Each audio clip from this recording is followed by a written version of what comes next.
একটা মসজিদ কত ছোট হতে পারে শুনতে অবাক লাগলেও সত্য যে মাত্র ৯ ফুট দৈর্ঘ্য আর ৭ ফুট প্রস্থের একটি মসজিদ দাঁড়িয়ে আছে গাইবান্ধার পলাশবাড়িতে, যেখানে ইমাম সহ নামাজ আদায় করতে পারেন মাত্র ৪ জন। শুধু কি ক্ষুদ্র, জনশ্রুতি আছে মসজিদটিকে কেন্দ্র করে সেখানে দীর্ঘকাল ধরে বসবাস করছেন জিনরা।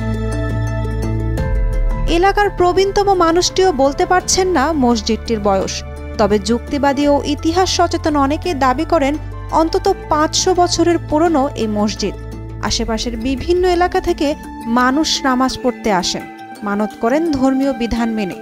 সম্প্রতি জীর্ণদশা থেকে রক্ষা করতে মসজিদটির সংস্কার করা হয়েছে। ইতিহাসবিদগণ বিভিন্নভাবে এটাকে যাচাই বাছাই করে দেখা যায় যে প্রায় ৫০০ বছর আগের মসজিদ, এটা প্রায় ৫০০ বছর আগে।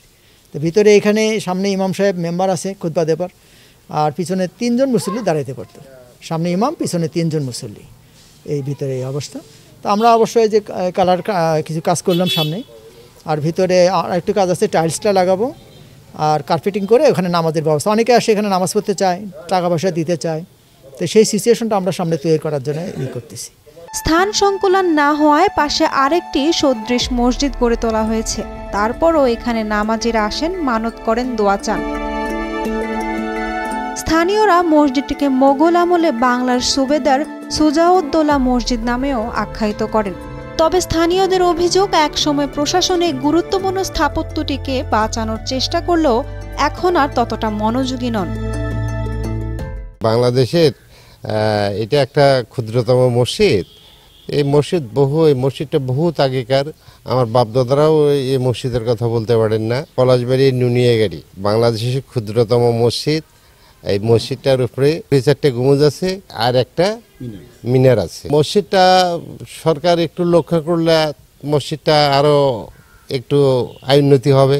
এটা সরকারি লিস্টভুক্ত হয়েছে কিনা আমাদের জানা নাই, তবে আমরা একটা ছোটোখাটো একটা অনুদান সরকারের কাছ থেকে পাচ্ছিলাম এবং সেটা আমরা সংস্কার কাজে ব্যয় করছি। এবং এখানে আমরা সরকারিভাবে আমাদের এই ক্ষুদ্র ঐতিহাসিক এই মসজিদটি এটা সরকারি লিস্টভুক্ত হোক, এটা আমরা আশা করতেছি এবং এটা আমরা সরকারের কাছে কামনা করতেছি। উপজেলা নির্বাহী অফিসার জানান, মসজিদটির কথা তিনি শুনেছেন। দ্রুততম সময়ের মধ্যে বিভিন্ন মহলে যোগাযোগ করে এটি সংরক্ষণের ব্যবস্থা করবেন। আমি খুব দ্রুত এই মসজিদটা পরিদর্শন করব এবং পরিদর্শনের পর যদি আমার কাছে মনে হয় যে ওইখানে সংস্কারের জন্য কোনো ব্যবস্থা নেওয়া দরকার, আমি আমার পক্ষ থেকে সর্বোচ্চ চেষ্টা করব। পাশাপাশি আমাদের প্রত্নতত্ত্ব অধিদপ্তরের সাথেও আমি ব্যক্তিগতভাবে যোগাযোগ করব, যদি তাদের পক্ষ থেকে আমাদের মসজিদ সংরক্ষণে এবং পরবর্তীতে মসজিদের উন্নয়নে যদি কোনো ব্যবস্থা গ্রহণ করার দরকার পড়ে থাকে, আমি আমার পক্ষ থেকে তাদের সাথে কথা বলবো এবং আমি রিকোয়েস্ট করব। ইতিহাস সংশ্লিষ্টরা বলছেন এটি দেশের সবচেয়ে ছোট মসজিদ কিনা তা গবেষণার দাবি রাখে। উর্মি আক্তার শোভা, কালের কণ্ঠ।